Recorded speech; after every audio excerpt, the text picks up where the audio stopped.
Well, now to the latest developments involving the federal government shutdown that began overnight.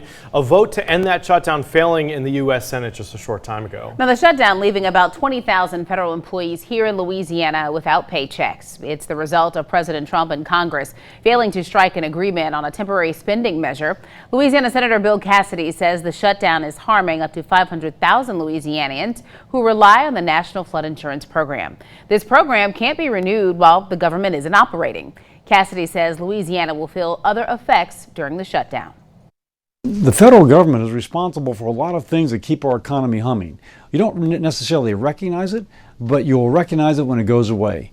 So both kind of in the day-to-day, my gosh, maybe the customs workers at the border processing things coming across, for example, the food that we buy in the grocery store will be understaffed, therefore the lines grow longer and prices go up a little bit more.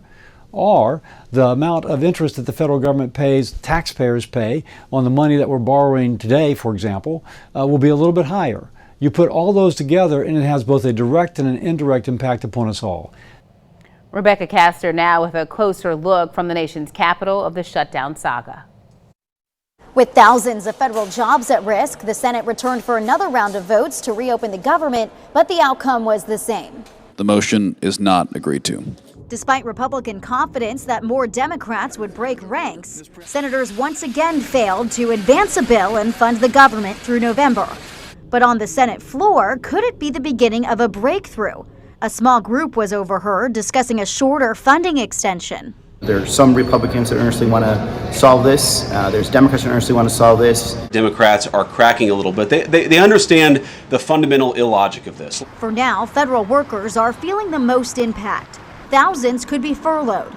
Others, like TSA and Border Patrol agents, have to show up without a paycheck, though they'll eventually be entitled to back pay. Especially congressional staffers that are already existing on low pay may have to rely more on their credit cards in order to keep themselves afloat until they get paid. Republicans say the blame lies with Democrats who are digging into demands over health care funding. There's nothing that we can pull out of this bill to make it any leaner or cleaner than it is. Democrats argue they've been cut out of any negotiations and blame President Trump for not seriously engaging with party leadership. How are we supposed to negotiate with President Trump when he's busy frying his mind in an AI fantasy world of mariachi bands and science fiction medbeds?